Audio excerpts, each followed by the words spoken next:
What's up, everybody?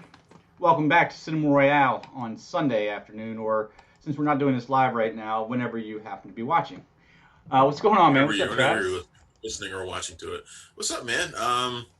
Not much. If you don't know, I'm Travis Hobson. That's John Nolan. We are Punch Drunk Critics, and this Hmm. is Cinema Royale. Oh, cat just freaked me out. Anyway, not much is going on, man. It's been another busy week. A lot of stuff. Last 2 weeks, man, with movies back in theaters, it's been Hmm. super busy. Um, a lot of people asking questions about the movies that are out. Tenet, of course, getting a lot of people's attention, but also Mulan, which is out on Disney Plus now. And that one I'm probably hearing more about because people don't want to pay that $29.99, or they're making it seem like the $29.99 is some burden. Yeah. Um, I mean, I look, I get it. I get the. I'm not saying that it's not a financial burden. Trust me, as a film critic, I don't make no money. I know $30 can be a burden, Right. but it's you know these people would pay that much if they went to the theaters to see it, which they would do. They would go Yeah. to the theaters to see it. Now, then again, the people that are asking about it are the people that would probably go to a screening of it and would never pay for it. Yeah. Fair enough. Anyway, I don't think they're used to it. I think they're so used. I never really thought about this little tiny segment of the movie going audience that never pays for anything. They just go to screenings. And what have they been doing for the last 7 months? And now, Yeah. and now they gotta actually pay something, and they're all whining about it. I mean, I've always thought there should be a movie. They should get their own movie about them. I mean, this at least here locally, there's the DC Film I've always Society said is there one of needs to them. be a documentary about people who just go to screenings because those Yeah. people line up sometimes early in the morning for a screening that happens at 7:30 at night. Oh yeah. It's pretty wild. It's always the same group of people, and Yeah. There's a whole social Christ, hierarchy to it. sure, It's crazy, and you might think, yeah. oh, well, if you've never been to a free movie screening, it's not like assigned seats. It's not just as easy walking into a free movie. It really is more work than it's worth, for the most part. You have to show up 2 hours early. You have to go in there and sit in seats. You're not guaranteed to get a decent seat. It's always packed. You're standing in lines, and I mean they do this for But it like won't be packed anymore, so you don't have to worry no, about no, that. yeah, it used to be. Moments of a bygone era, I guess. Wow, I didn't even think about that, but yeah. But there's some very unique individuals in there, and these people go out like literally 3 nights a week to free movie screenings. It's crazy. So Yeah. yeah, but Hey, we used to have to do that. oh yeah, grinded for that was our grinding period. We did that for like 2 years, I think. Yeah. Um, Now we give late passes to those things. So. yes, Uh, circle of life, how the world turns. So we talked last week a bit about you venturing back out to see Tenet into the theaters. This week, even locally around where I am in Southern Maryland, they started opening at 7 o'clock on Friday. You have the Private Life of is that right? The Private Life of Charles Dickens? No, of Daniel wow. Copperfield. The David Copperfield. personal history of David Copperfield. I was close, but let's be honest. How many of you knew about that movie anyway? And then I hope a lot of people knew about it. It's actually a pretty fairly, I mean, not a huge movie, but I mean, it's Dev Patel. I mean, yeah. it's Well, a movie Dev that was a Patel lot of hasn't acclaim. really been, you know, high demand for a few years. I mean, Life of Pi, I guess, was what 4 or 5 years ago. Has he done anything else since then? Not that I remember, at He least. wasn't. He wasn't in that either. No, what did I say? Life of Pi? Oh yeah, I screwed that up. He wasn't. Okay, Hey man, well, it's okay. It's okay if you can't tell all the I brown knew it was people coming. apart, man. God damn it! All right, it's been a long time since Slumdog Millionaire. You get your Suraj Sharmers mixed up with your Dev Patels, and and I get it, man. Whatever. Let's move He's not. on. He's not. There's a brown guy in Tenet too. He's not. He's not. It's not Dev Patel. I just want to let you know. The lead in Tenet's not Dev Patel. Oh, No, Will the Smith. brown Must guy. be Will The Smith. brown guy in Tenet is not Dev Patel. Will Smith. That's who it is. Oh, It is. Lion. Lion It is is. what I It was is. thinking about, It is not Life Hamish. of Pi. Lion had It's the. it's Oh, Hamish Patel. Yeah, it's Hamish Patel, the guy who was in yesterday. oh, So yeah, it's him. He's actually really funny in Tenet. yeah. He's like the only funny person. He's the only funny person in Tenet. Well, did you get to talk? I mean, we can. Well, I know we had some. We put a schedule together before the show, and then we just kind of throw it out the window as soon as we start. Yeah. But so we can go to Tenet if you want, or we can stick to where we were going to go first. Well, we were going to talk about Black Panther. I think we should do that, but Mm-hmm. but we're already starting talking Tenet, so let's keep going with there, and then we'll move to Black Panther after this. Sure. Yeah, so Tenet came out this week. I still have not ventured out to a theater to see it. I That's what I was just about to ask you. can't Like, do it. Did you go to see it? I'm actually considering going to a drive-in, and maybe going to Well, see it tonight. that's what I was going. Uh, That's what I was looking for. But believe it or not, well, I guess it's easy to believe. The only drive-in theaters within, let's say, an hour of me were sold out by the time I looked at like noon on Wednesday, I think it was. yeah, And I don't know how familiar you are with Southern Maryland. I love Southern Maryland, born and raised here. Don't get me wrong, but these folks, the type that show up at the movie theater with no shoes on, they got their pajamas and their dirty blanket from home, and I'm not going to that movie theater, to sit. And I'm sorry. Good they people, got but that one in DC though, right? They got that one in DC. How far is that from you? the drive-in. Yeah, I don't know if it was so I looked at 4 different drive-ins and they were all sold out. I didn't even think understand how I drive-ins got sold out. I mean, because people look, people only have a couple of options to go to the movies, right? So Yeah. you either want to go sit in the theater and see it, or you don't. If you don't want to Mhm. see it in the theater, then you got to go to a drive-in. Yeah. And Now. drive-ins are super popular right now, and they're popping up everywhere too. Because now there's suddenly like one or two of them around me, like, and I'm like, they weren't Yeah. there before. Obviously, as a film critic, we would know if there were drive-ins right by us, Yeah. and there have not been drive-ins by me, and now all of a sudden there are. So people I assume I'm really anxious. I didn't look at the box office today to see what Tenet did. It made I 100 think, million worldwide. I know that. yeah, well, it already had like 40 or 50 million before it even came out here. Right. So I guess it's doing okay domestically. But We're pretty stupid for not getting to this drive-in thing now that I think about it, because it's insanely cheap to start. I mean, obviously you have to pay for the licensing for the movies. You have to know who to call for that, but we know who to call for that. You can get one of those inflatable screens for like $500, the huge size ones you can put outside your pool. That's what they're using. yeah, And then a $2,000 projector, and the thing that costs the most money in a regular movie theater is the sound system, obviously. But drive-in, you don't have to worry about that. You buy a small radio transmitter, and the guy that lives down the street from me has one when he does his dancing lights at Christmas time. So that can't be that expensive. It's amazing. yeah. More aren't popping up, really. Well, you'd also have to find the space, like the rentals. You have to rent the space for it too. Oh yeah. That would I be guess that'll be it. that would be probably where your biggest costs are going to come. Shit. Again, Um, Southern Maryland, where I am, there's plenty of acres everywhere. You just got to watch out for those cow pies. That's all. yeah. So you were going to ask me a question about Tenet. I don't remember what it was. Well, first of all, I was going to ask if you were really able to talk about it last week. For some reason, I'm drawing a blank. I don't think you. We gave didn't a really full talk review. about it. I mean, I think because we were going to save it for this week because this is the week it came out. Right. But last week I had talked to Nolan and John David Washington. So is there a way to explain No, how no, it works without spoiling it? No. no. Is there any just all right? Let's play yes or no. Does it have something to do with mirror images, like dimensions, different mirror image dimensions?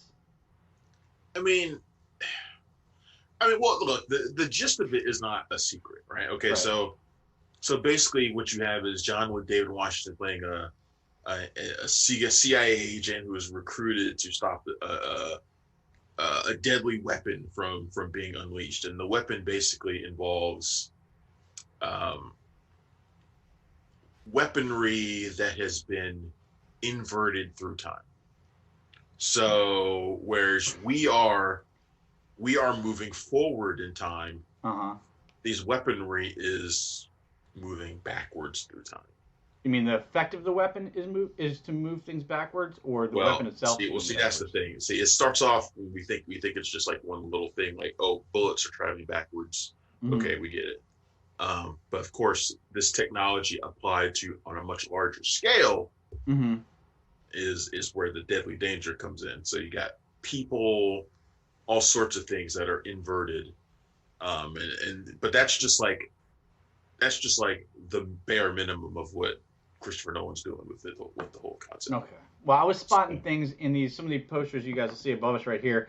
One of the things I always spotted, and I for a minute I was almost positive that John David Washington and Robert Pattinson were the same character, because there's a movie poster where he's looking at it and Pattinson's like his mirror image.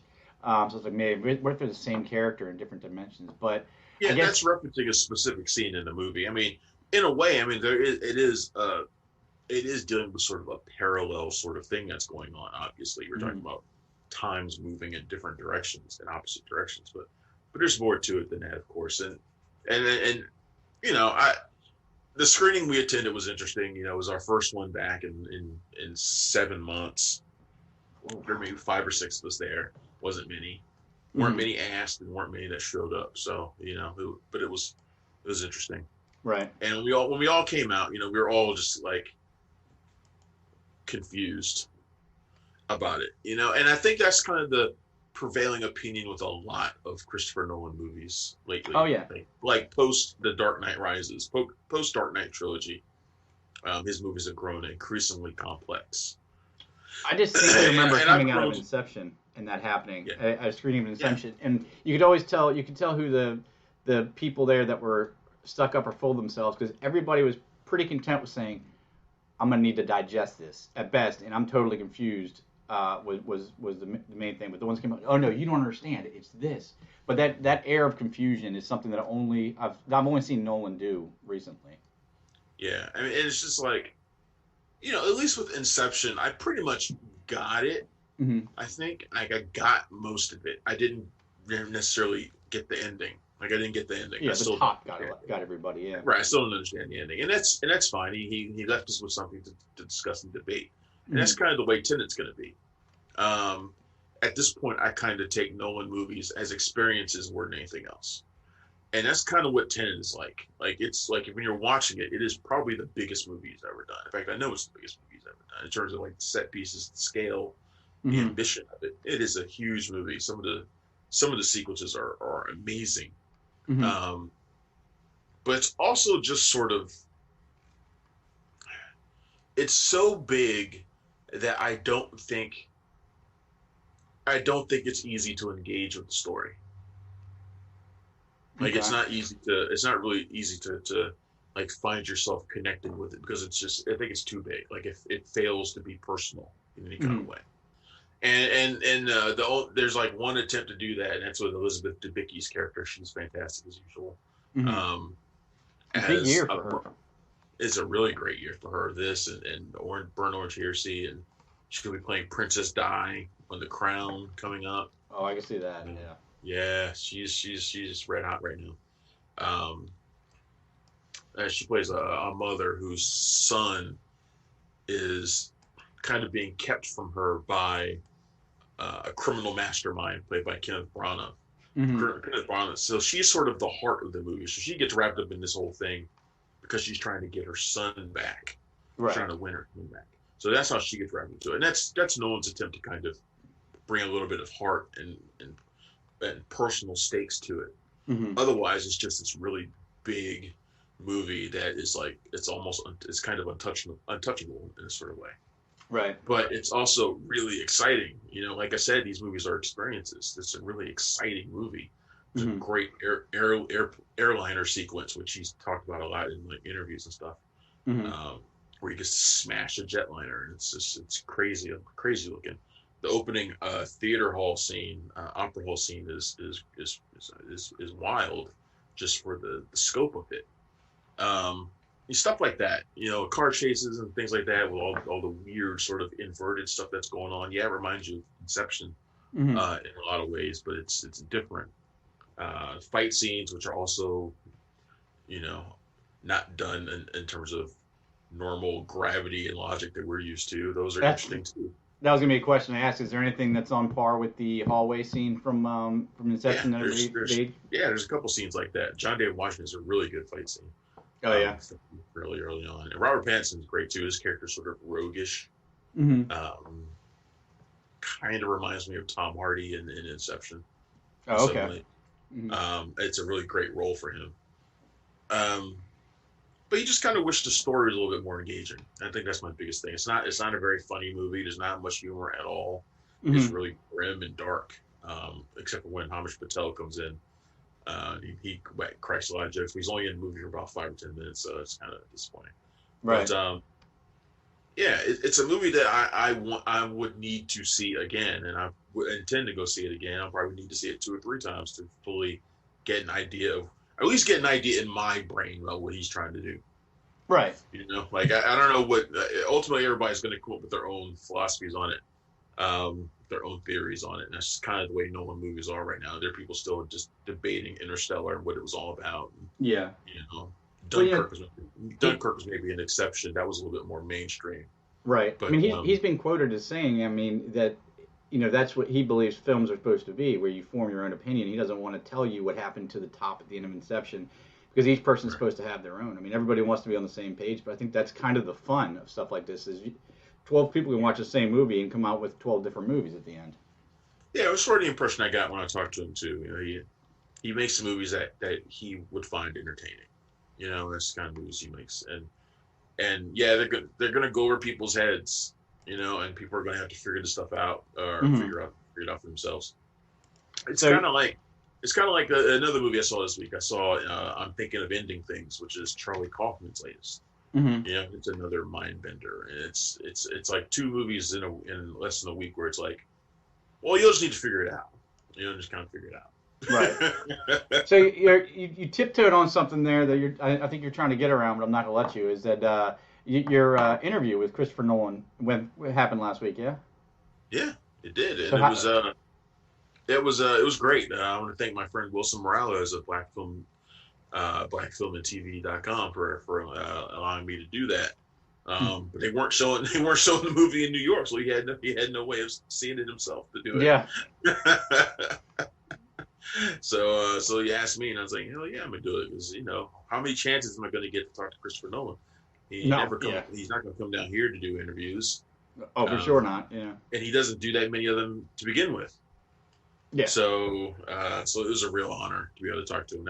It was him and John David Washington, and I got to ask a few questions. It was unfortunately a junket interview, which I hate junkets.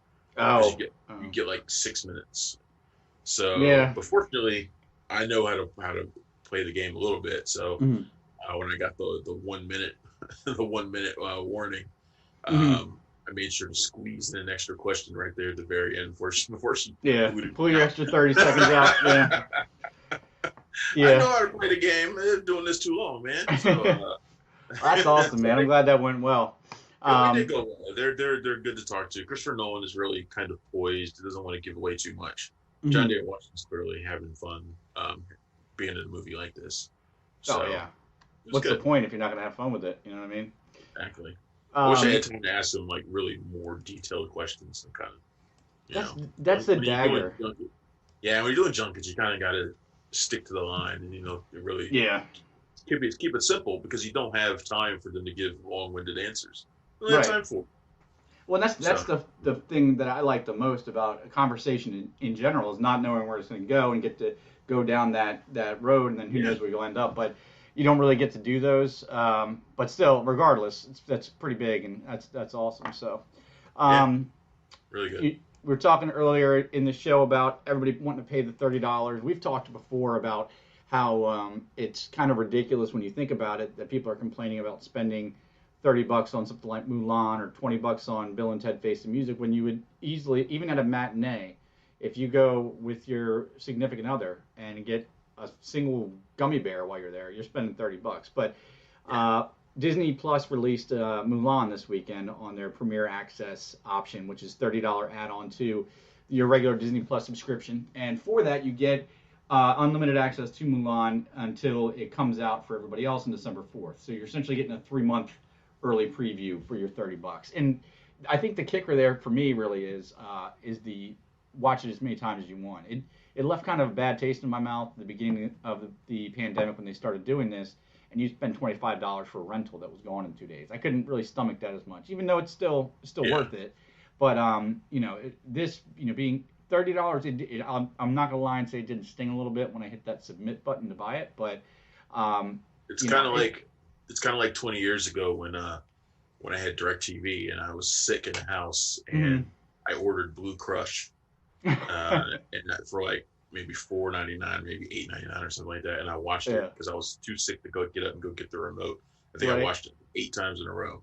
That was money well spent. Yeah, and that's where Travis's Kate You know, Bosworth obsession came you from. know how much Kate Bosworth I took in that day.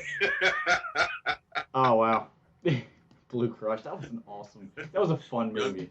Young Michelle Rodriguez too. Yeah, Emrod. Yep. Who? There was a third person in that too, wasn't it? The third one wasn't famous, and then she didn't go on to be famous either. I don't think. I think she's still active this year. I couldn't tell you who she is. So. Man, there was a lot of good underwater swimming beach movies. There was that, and Into the Blue was another one. The Jessica Alba Into one. the Blue. The trailer had that Weren't trademark. those done by the same guy? Were those both done by John Stockwell? I mean, they feel like they were done by the same guy. Those might have both been John Stockwell movies. I know at least one of them was. I need to get a better laptop. When I run the show, I can't actually do anything else during it. No, I should have.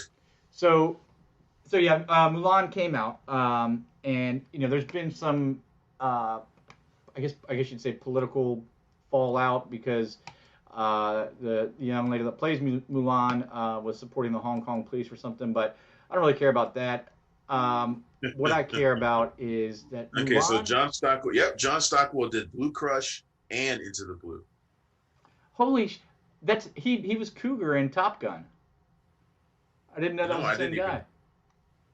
Yeah, I knew he was an actor before this too. Yeah. But yeah, he did those movies had great cinematography. Oh yeah. It's funny looking at the other stuff they did too because all of them had great cinematography. Crazy Beautiful, which is still one of my favorite Kirsten Dunst movies. Is that the one with the dude was Hernandez? Yeah, Jay Hernandez. Yep. Jay Hernandez. Yeah, I love that movie. He did Dark Tide. Turistas, which is Turistas. Yeah, he did that Gina Carano joint In the Blood, and he did Kickboxer. He did Kickboxer Vengeance, which is fucking awesome. Yeah. So, yeah, John Stockwell, underrated, man. Yeah, really. I would have never even guessed. Crazy. But I kind of remember that those were both Stockwell movies. Well, I mean, even the posters look eerily similar. He must have had like a surfing phase. He went through a phase. He went through like an ocean phase. Yeah. Yeah, definitely. And I think his best movies were when he was shooting the water. I think he's really good at it.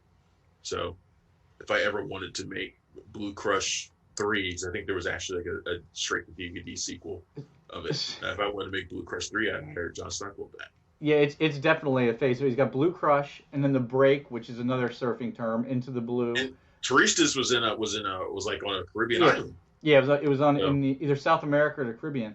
And then he's got Dark Tide was the last one he did in 2012 of his oceanographic theme. But yeah, I think they stopped being rewarding like box office wise. I wish I could show you. Yeah, Dark Tide was definitely his last one. If who would have thought we were going to have a John Stockwell retrospective? Is that Halle Berry? Dark Tide? Is that Dark Tide? Is that Halle Berry? It's I mean it's a horribly photoshopped Halle Berry, but it's literally the same exact cover as Into the Blue and Blue Crush. And then you got Olivier Martinez there. What happened to that guy? Remember he was going to be like the next big thing, like right when SWAT came out and Unfaithful. Didn't he and Halle Berry date? I wouldn't be surprised. I think they became a couple. It definitely could have. I mean, he's a dreamy fella and she's a dreamy lady. I feel like they became a couple, like after that or something. I don't know. He must have pissed somebody off because 2000 up to 2004. 2004. He's in 4 or 5 movies every year, and then after Taking Lives, the Angelina Jolie movie, 3 years pass and he does a movie, Blood and Chocolate, and then another 3 years and he does Night and Day, and then he's doing voice acting after that. So I don't know what happened to that guy. He must have pissed somebody off. Here we go. In January 2011, Barry and Aubrey became involved in a highly publicized custody battle centered primarily on Barry's desire to move with their daughter from Los Angeles, where Barry and Aubrey resided, to France, the home of French actor Olivier Martinez, whom Barry had started dating in 2010 after they met while filming Dark Tide in Yeah. South So it's Africa. from that movie. And you wonder, see, this is what I always tell people when they ask, like, why do people, like, campaign for roles and stuff like that, like really like talk about roles all the time, Yeah. like the movie they want. Because when you get a big movie role opposite like somebody hot, Yeah. there's a pretty good chance you're gonna end up dating at the end of it. Yeah. It happens every time. Minimum, like every time, all these people meet in movies. Like they meet while they're shooting movies. You think I wouldn't fight my ass off for a for a movie with Halle Berry? It's like, man, yeah.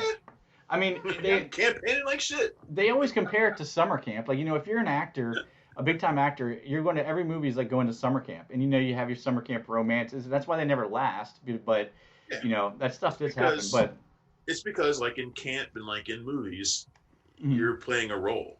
Yeah. Like if you ever go away to those things, you always reinvent yourself. It's just, you never go there as you are. And when you're in the movies, you're playing as somebody else entirely. That's why these things never go anywhere.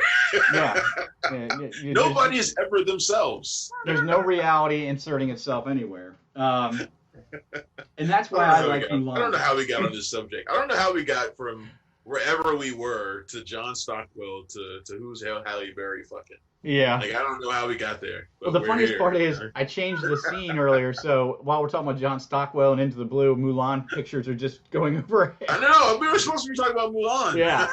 So, what did you? Did you see it?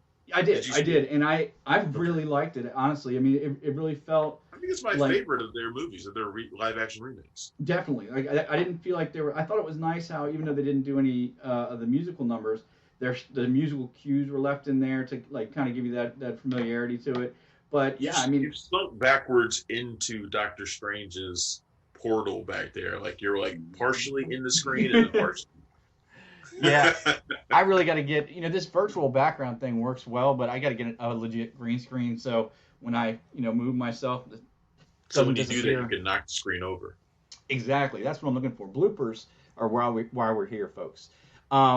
No, but Mulan, I thought it was extremely well done. It's definitely my favorite of their live action remakes thus far. I mean, I'm a huge fan of like Crouching Tiger, Hidden Dragon, and this has that kind of beauty, and it's got fighting that's more of a brutal dance.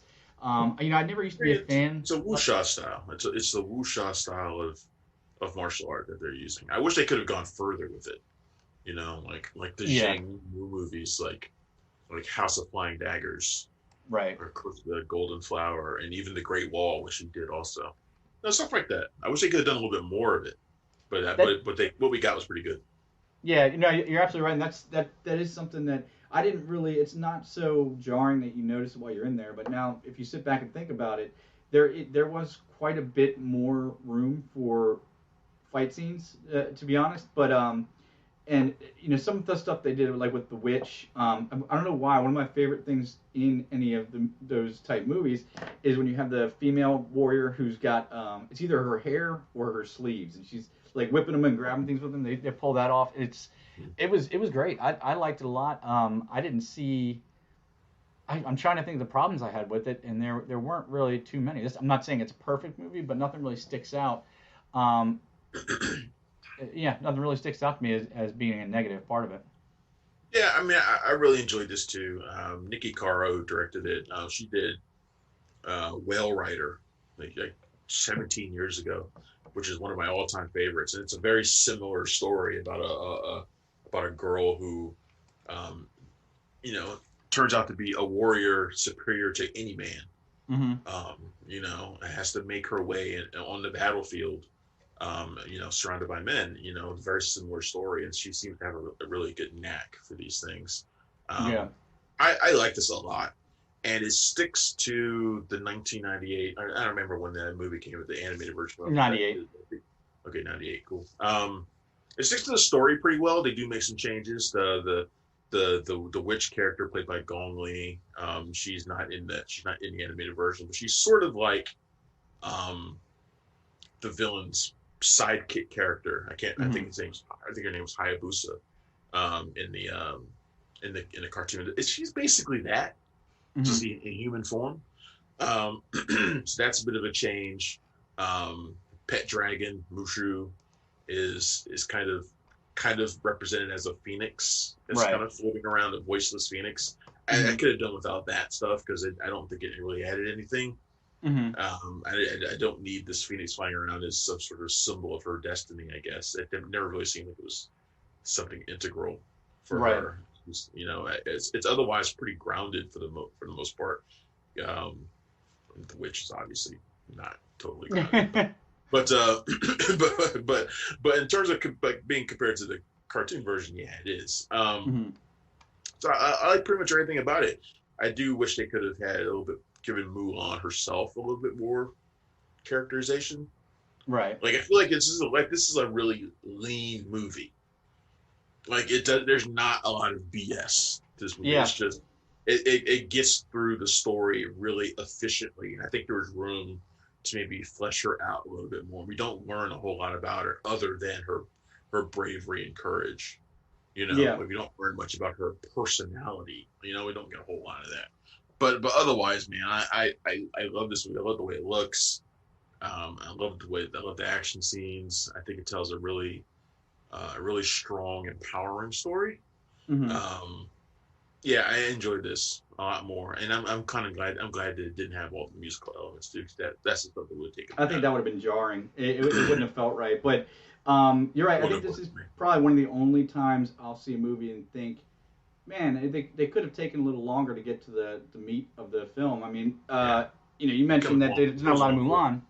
There's very little to build up her and her family's relationship. You get basically one scene of her family telling her that she needs to know her place, and one scene of her kind of protecting her sister, one scene of her getting ready, and then it's done. And you get the scene everybody knows where her father has to accept his war scroll and falls down, and basically it goes from there. But yeah, I mean, just $30, definitely worth it for the family. I mean, I think it's worth it. Sorry, I'm sitting there messing with my. no, Oh, you're good. something fell. Okay, there we go. All right, can you still hear me? Okay. Yeah, I can hear you. I can Okay, hear cool. you. All So right. the other thing I did I this I weekend, just knocked off something off my microphone, but it's fine. yeah, it wasn't the power plug. It's still working. I can hear you. No, Um, no, regardless. the other thing I did this weekend was obviously sit down on Friday night, Saturday morning, and binge the first three episodes of The Boys. Um, before we They get into came it, out a day early. Did you see that? They came out a day early. it came on Thursday. Yeah, I didn't notice until Friday. But where do I you didn't either. stand on Yep. release schedules? Like, It- there's binge watching. They drop them all in one. There's weekly, and then there's what The Boys is doing here, where they drop three episodes and it's one a week after that. I'd rather they just drop them all. Right, right. I I'd mean, it rather is just nice drop them. for it I to be mean, I forced used to like to. the episodic nature of it, where you can wait a week, wait a week, and wait a week. I don't like Right. that anymore. Just give them all to me. Because Yeah. if I want to choose to watch them all, I want to be able to. And sometimes Right. that's what I want. Um, especially especially nowadays, everybody's so busy. Hmm. And I know, speaking for me, I times when I can sit down and really binge something are rare. Right. So if I want to do it, if I find a day where I can actually sit down and binge something in its entirety, I want to be able to do it. For sure. Yeah. Time is weird now. Time is a flat circle, especially these last 7 months. So it's like if I can do something all at one time and get it done, I want to do it. I Yeah. don't want to have to sit here and wait and be like, well, I don't know when I'm going to be able to watch this next batch of episodes. Yeah, I mean, I get it. Like, they don't want spoilers out for people, and then also, I mean, from a business perspective, the problem with dropping them all at once is, as soon as people binge that, they're immediately going to start forgetting about your show, and then you have the whole year until your show comes back. Whereas if you release weekly, then you've got their attention from January to August, say, and then you only have a How smaller did they time. do season one? I can't remember. How did they I do can't season? remember for the life of me. I think it was. I'm pretty sure it was episodic. I'm almost positive it was because I remember not binging it, and I would have if it was. I don't know. I could have swore I binged it. Maybe I'm wrong. I don't know. But what I do know is nobody forgot about the boys after season one.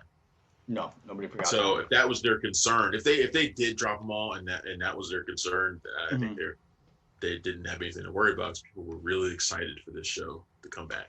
And Sure. it's a show that they hype up at Comic-Con in between anyway. Nobody's going to forget it. Nobody's going to Oh forget yeah. the boys. So, I mean, Right. I mean, I wouldn't worry about that.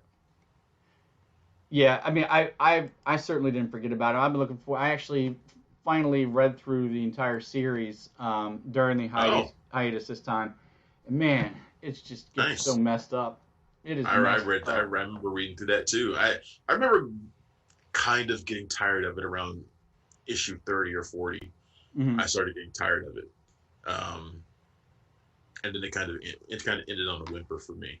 Yeah, I But didn't really like how it ended, but yeah. it got a little convoluted for me. I started not being able to keep up with some of the characters, and Yeah, I was like, okay, well, convoluted and a little bit too grim. Like you got to have some sunshine in a yeah, dark day, you know. yeah, a little too Season much. one was dropped all at one time. They were all released on July 26th, Okay, 2019. So, yeah, um, nobody forgot about the boys.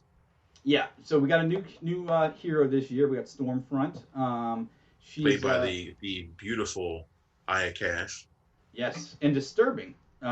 Depending on who what hopefully have you watched all three episodes? I haven't watched any of them yet. Hopefully, our friend Cortland will be interviewing Aya Cash very soon Oh, uh, nice, for the movie Scare Me, which I can't wait to watch. awesome. But you recall the nature of the character of Stormfront from the books, right? Yeah, she's the Um, fastest. She's the fastest yeah, she's a straight up Nazi. among other things. Or he in Right. the And in comics, comics, but Stormfront is the guy. right. So they kind of play with that in the first three episodes, and then they kind of tear the lid off of it at the end of the third. But it feels like we're right back to where we are. It's a little grim at the start of this one. I think one of the best things about the first season was Annie and Huey's relationship and how they were going to go through. And now that they've been found out, it just seems kind of grim. I'm sure it'll get back around to it. But I'm really kind of pissed off they didn't release them all at the same time because it was getting real good where they broke it.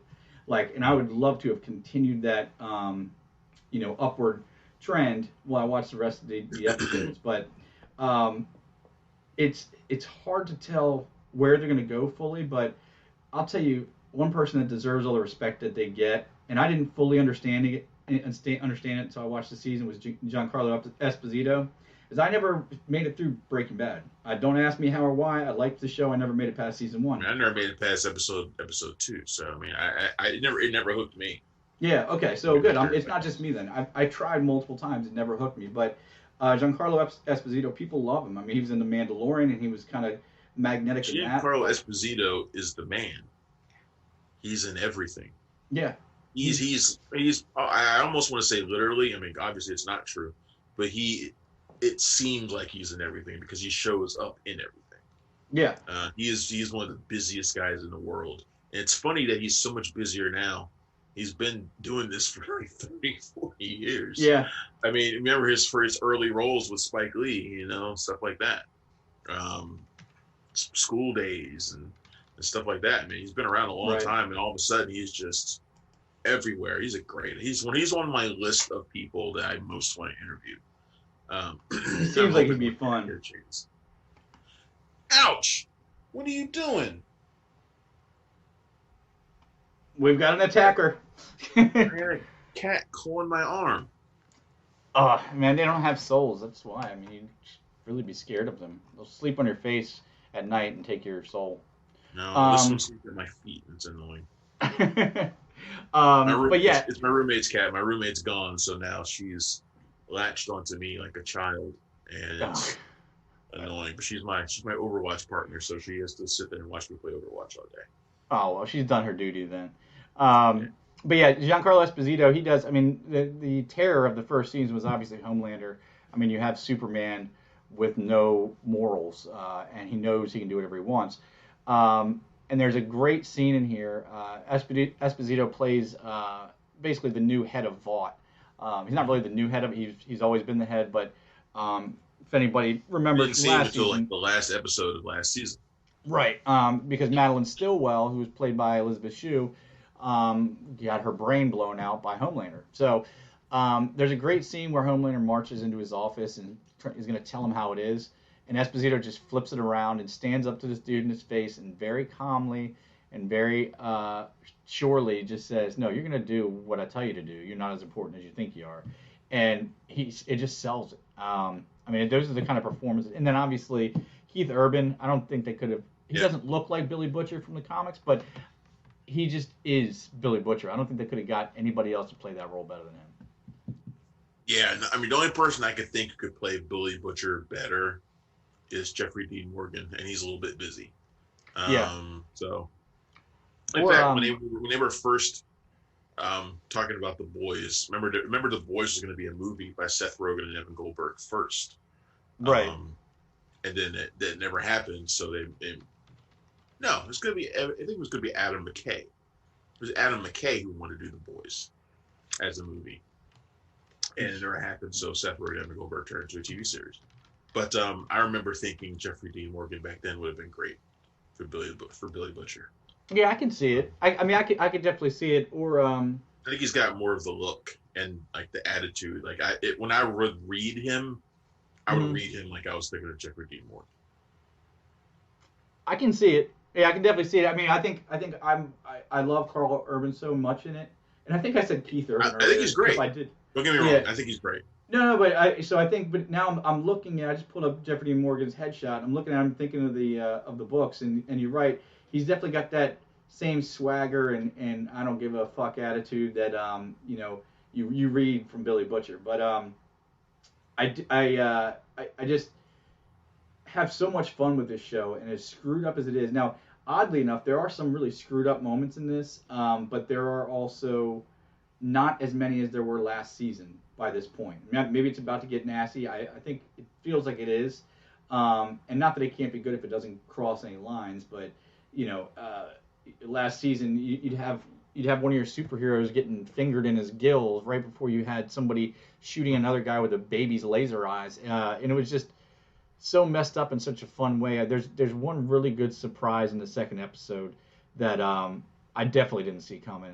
The funny thing is, for all the over the top stuff that they do in the show, that we were like, wow, I can't believe that this is where it's going. Like, there's stuff in the comics that they won't put in the show. Oh yeah. There's stuff that will never make it to air. They'll never put that in there. They won't even write it in there. They won't do it. Yeah. So if you think the stuff in this show is rough, go read the comics. The comics have different stuff. And the interesting thing about the comic stuff, it's mostly grotesque on a sexual level. Yeah. It's grotesque on a sexual level, not like the violence. They're like, oh yeah, more of that. We'll put that in there. Yeah. But the stuff that's too grotesque for TV, they won't. It's mostly of a sexual nature. Yeah. Well, one of the things that they brought up multiple times during season 1 when they were doing press for season 1 is there's a scene in the books where Homelander's basically on top of the city, just letting it go, and they wanted to put that in, and the network was like, no, we can't. There's no way. I mean, there's a whole segment where every year the superheroes go to. I think it's Tourgasm, or it's called something. It's basically hedonism. Herogasm. There you go. And they all go to an island and just engage in all the debauchery that they can. And some of the panels in that section, man, you wouldn't believe. But yeah, I'm eagerly anticipating the next season. You're eagerly anticipating the Herogasm arc of the TV show. Yes, you gotta get to it at some point, right? I mean, you think? I don't know. I don't see them doing it. I mean, I don't know. They'll do some version of it. Maybe it won't be. Yeah. Well, they've started to incorporate some of the other teams. I mean, I hate to keep saying in the books, but in the books there's multiple superhero teams all around the country, and we haven't really seen too much of them. But that's one thing they're starting to kick off to in this season. Is some of the other teams. We meet members of one of the other teams at one point. We meet a couple throughout the run of it, and so they're kind of opening the world. And if they're doing that, I don't see why they couldn't go to Herogasm at some point. But I agree. All right, so we're already at 50 minutes into the hour here. I don't know how the hell we got that far in. Yeah, we spent so much time talking about John Stockwell that we've kind of gotten off track. Right. Well, we did promise that we were going to talk about Black Panther. We didn't want to talk about this last week, obviously out of respect. to Chadwick Boseman just passing, and wanted to pay the respect to him. But the question does still linger out there. Black Panther was one of the most well-earning movies ever made when it came out, and obviously a sequel was in the works. What do they do now? Best Picture contender. Yeah, and Best Picture contender. First for Marvel. First for Marvel.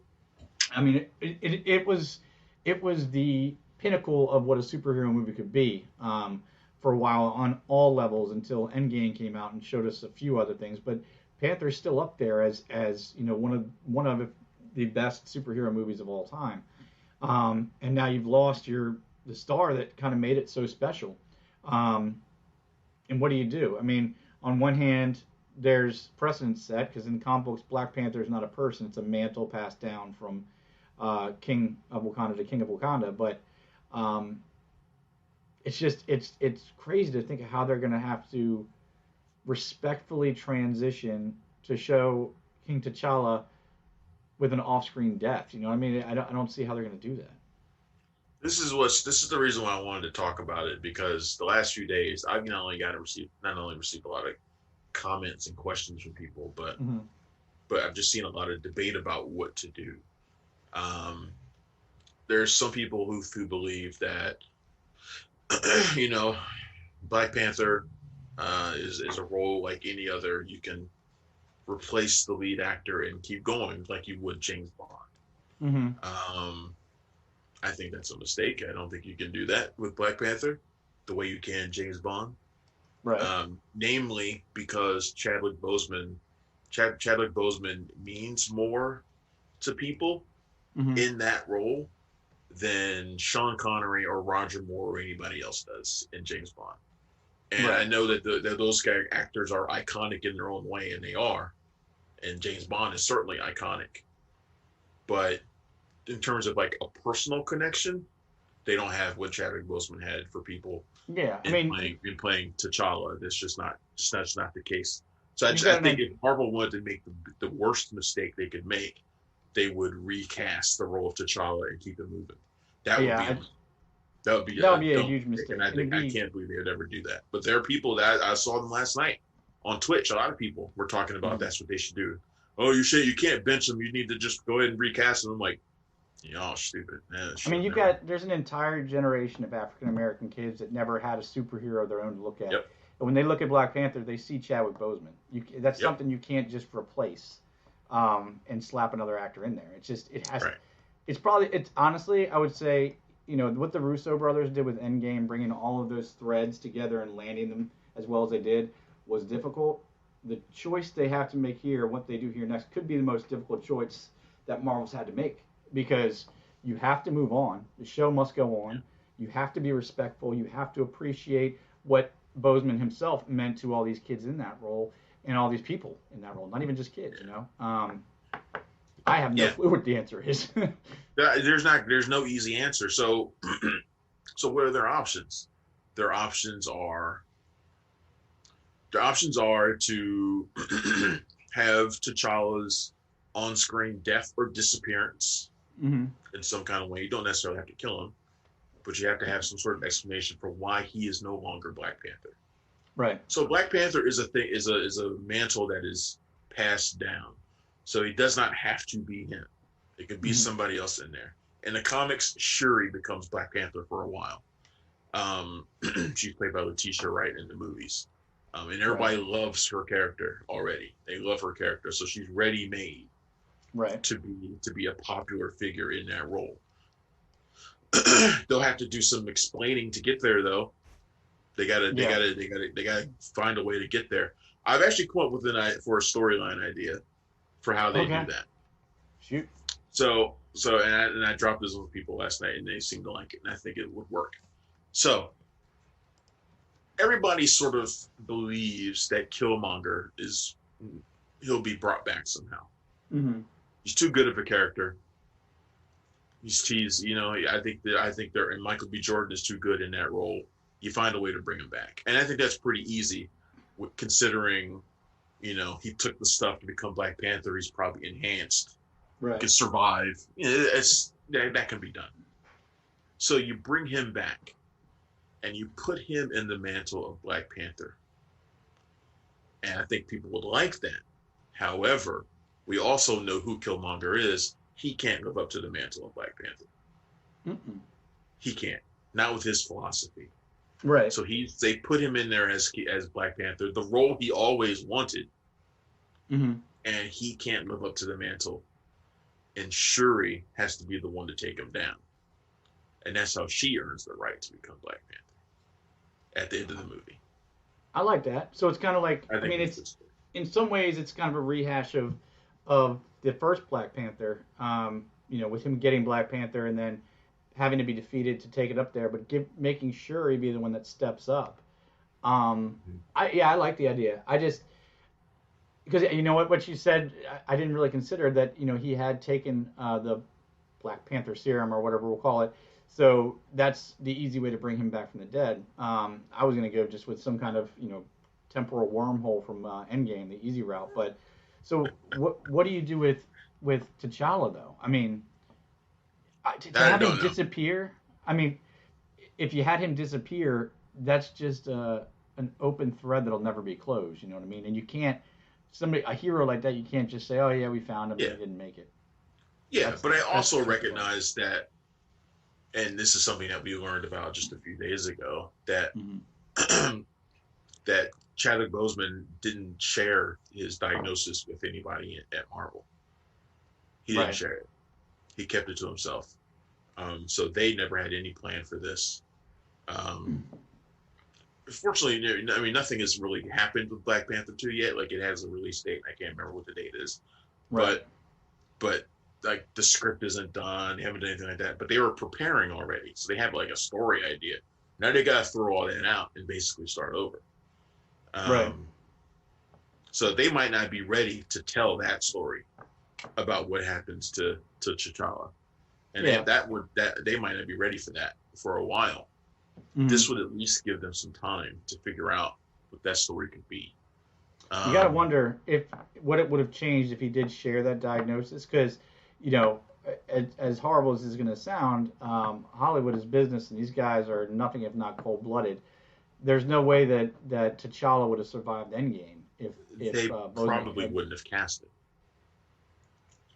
I Oh mean, yeah, well yeah, I guess that's just simple truth. That they probably wouldn't have cast him. I was thinking him Um, sharing it after he'd already been cast. But yeah, obviously yeah, if he but said it before, it I wouldn't. think if I think they probably would have recast it at that point. He Mm-hmm. wouldn't have because look, he at that point we hadn't seen him.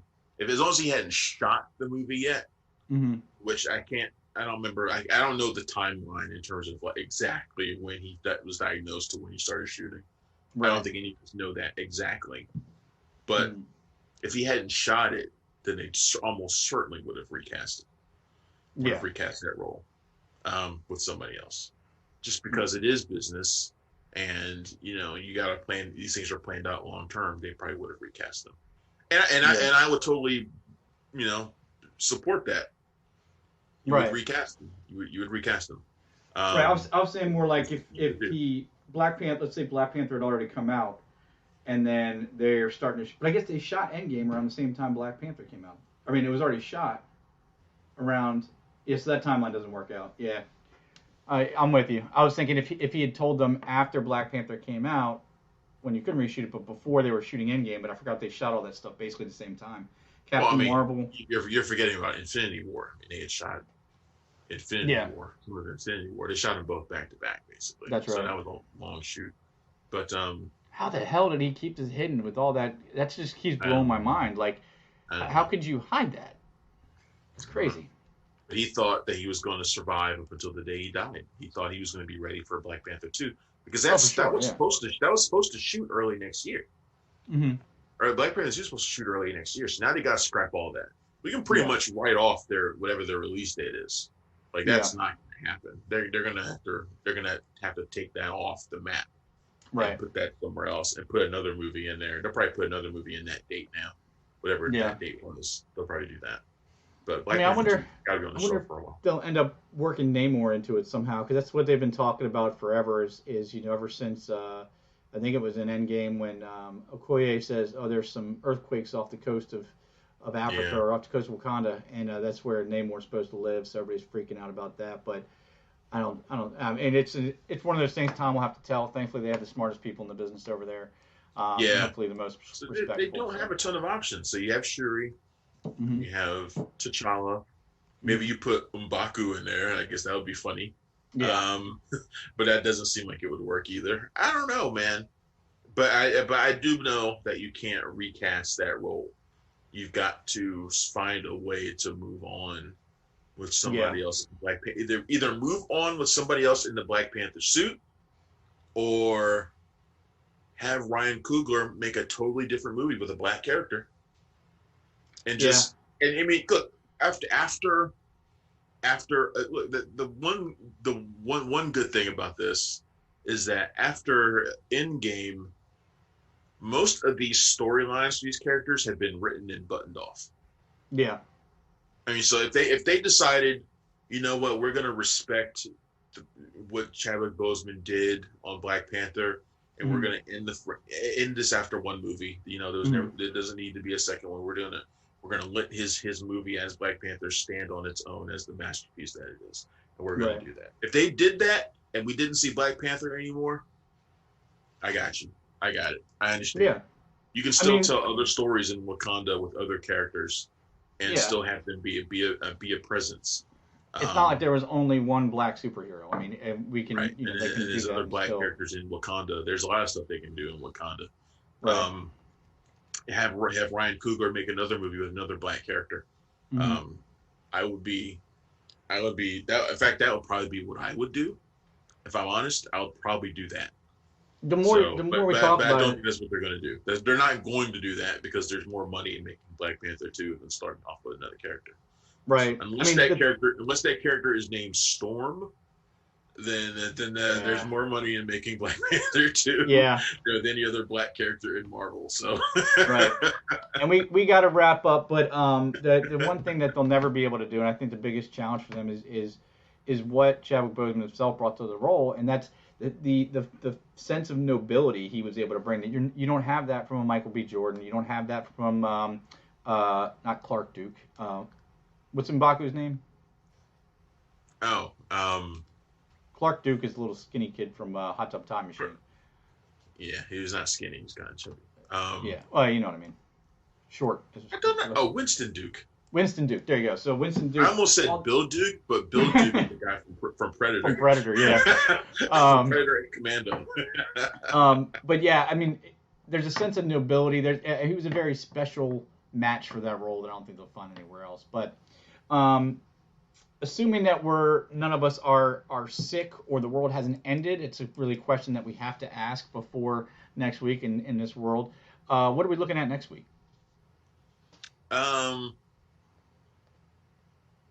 I don't know what is next week. Honestly, it's I think the Broken Hearts Gallery is next week.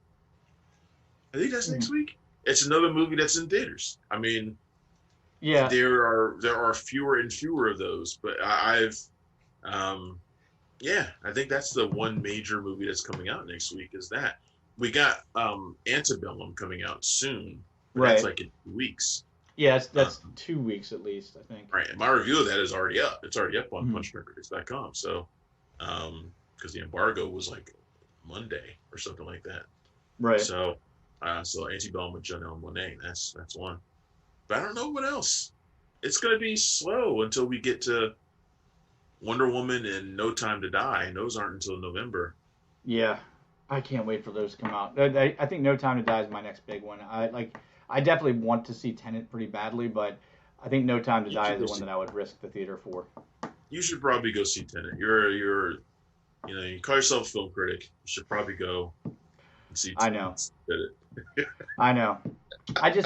They should have done the VOD thing. I would have definitely bought it for $40 or more. That's how dedicated I am. But until next week, you can catch us every day at punchdrunkcritics.com. On Twitter, Travis is at punchycritic. I'm at punchdrunkjohn.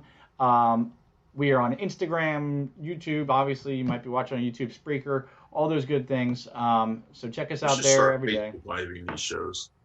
We should. I got to figure out the logistics of that too. Cinematics _/enforcer is Travis on Twitch if you hadn't followed him.